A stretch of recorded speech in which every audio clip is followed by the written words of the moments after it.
Isang magandang umaga po sa inyong lahat. Lalo na sa mga regular na sumusubaybay sa ating SRGC Daily Devotion.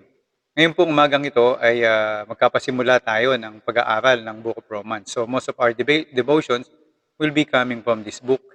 At dahil po dito mahalaga na makita natin ano ba pinakatema ng Book of Romans so that hindi kailangan ng maraming explanations sa mga susunod na pag-aaral natin dito. Para maintindihan po natin ito, gusto ko munang basahin yung unang 4 na verses ng Book of Romans. Parang pinaka-introduction nito ni Apostle Paul. Sabi niya, Paul, a servant of Christ Jesus, called to be an apostle and set apart for the gospel of God. The gospel he promised beforehand through his prophets in the Holy Scriptures regarding his son, who at his earthly life was a descendant of David, and who, through the Spirit of holiness, was appointed the Son of God in power by His resurrection from the dead, Jesus Christ our Lord. So yun po yung unang 4 na talata ng Book of Romans. At dito sinasabi agad ni Apostol Pablo kung anong pinakatema, anong pinakasentro ng aklat ng mga taga-Roma. Marami po kasing tema ang lumalabas every time that someone talks about the Book of Romans.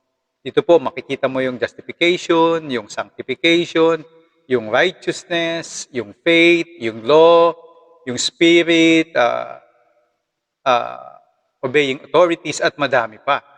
Yan po yung mga katuruan na nasa loob ng Book of Romans.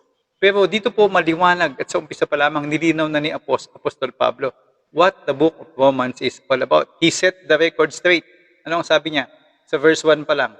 The gospel he promised beforehand through his prophets in the Holy Scriptures regarding his Son.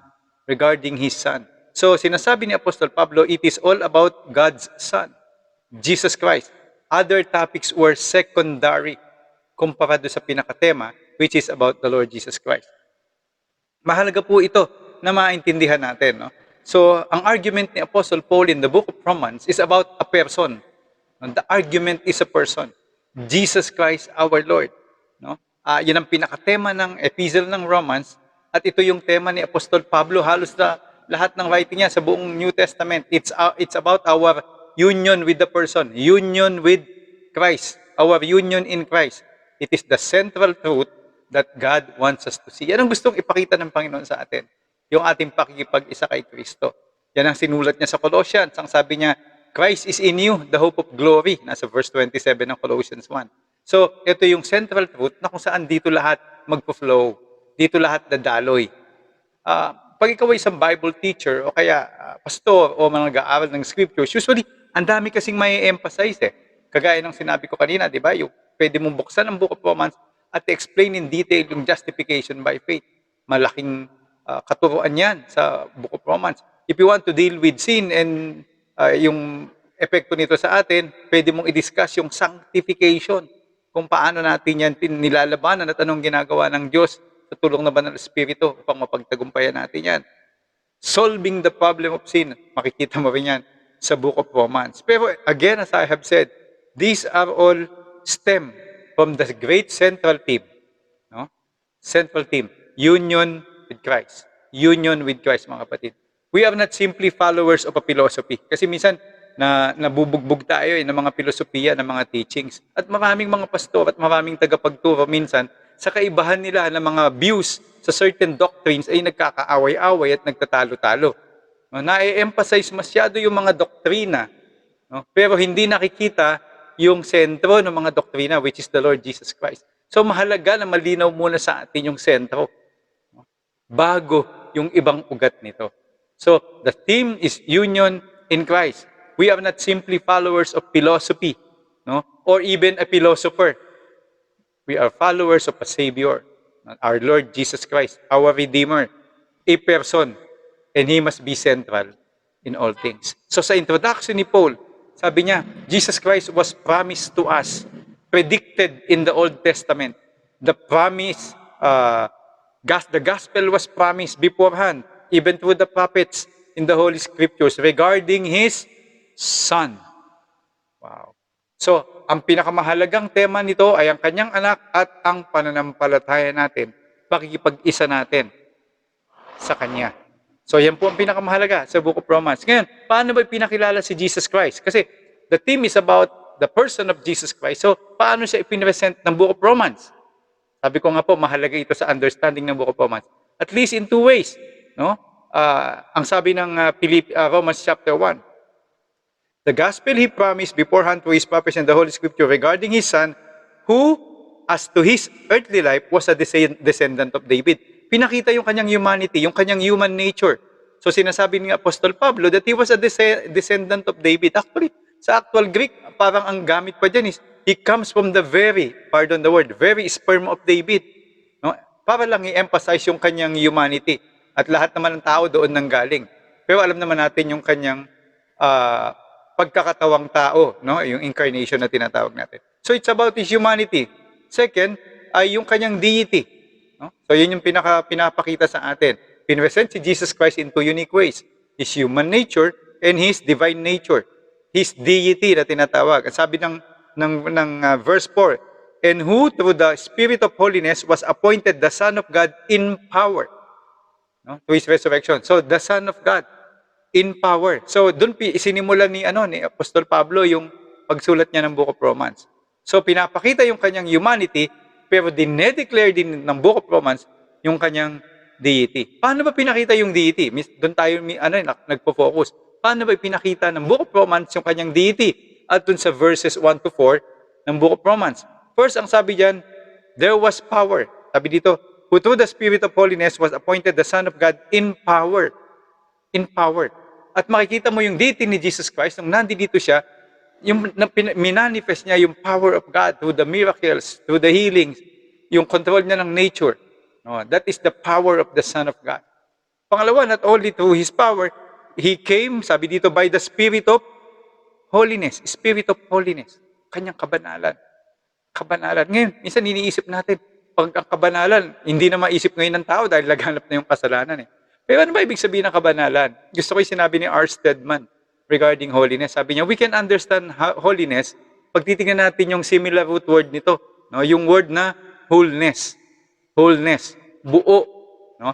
So, holiness and wholeness, mayroong pagkakapareho ng kahulugan yan.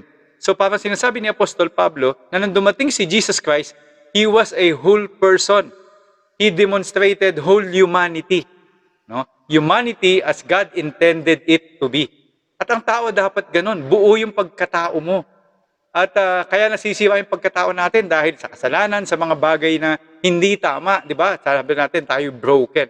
So, sabi niya, holiness must be understood in the context of also of wholeness. And that is God's goal for us, that we will be made whole. No? Pag tayo ay so that we can walk through the midst of the pressures, turmoils, testings, problems, struggles, na hindi affected, we will be able to handle them as a whole person. Kaya pansinin niyo yung mga tao, pag nahihirapan sila, when they are not whole, pag meron silang mga struggles, pag meron silang mga bagay na hindi tama sa kanilang mga buhay. So, wholeness, aka holiness, is what Jesus demonstrated. Yun ang meron siya. So, yung deity niya is proven to His power, kita sa kanyang power, in His holiness or wholeness, and thirdly, yung kanyang deity was, tawag dito, authenticated through His resurrection. Through His resurrection. Doon nakabase yung pananampalataya natin na ang ating pinaniniwalaan, ang Panginoong Jesus ay nabuhay mula sa mga kapatay. Yun ang confidence natin. Doon nakabase yung faith natin.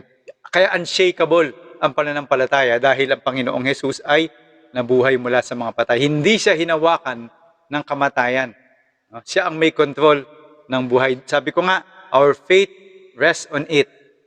At maraming mga tao maaaring makipag-argumento, pero ibalik mo sa kanila, what can you say about the resurrection?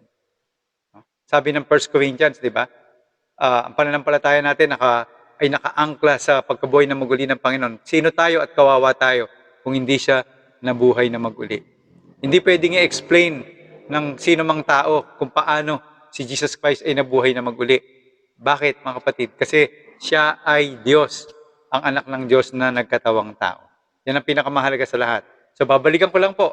The book of Romans is all about the person of the Lord Jesus Christ. He came to us in His humanity. And we have seen His glory. Nakita natin yung kanyang deity through His resurrection. And our faith rests dun sa person, hindi sa mga doctrines. So as we study the book of Romans, mga kapatid, make sure that we are in a relationship, we are in union with the person, the Lord Jesus Christ. Let us bow our heads and let us pray. Lord, again, sa bawat pagtatapos namin ang pasasalamat namin sa iyong katapatan, kabutihan, pagmamahal, at pagbibigay sa amin ng pagkakataon na makilala ka sa isang personal na kaparaanan. Thank you, aming Panginoong Hesus, na ikaw ay bumaba, nagpunta dito sa lupa, nagkatawang tao upang makilala namin, malaman namin kung sino at ano ang Diyos sa aming mga buhay. Thank you for allowing us to be part of your kingdom. Thank you for being part of your family. Thank you that we can enjoy our union with you. We give glory to you and to you alone. And we ask this in Jesus' name. Amen. Amen. Good morning po muli sa inyong lahat. Pakishare po sa iba kung ito'y naging pagpapala sa inyo. So that sa mga susunod yung sharing, maintindihan nila what the book of Romans is all about. God bless you. God bless you.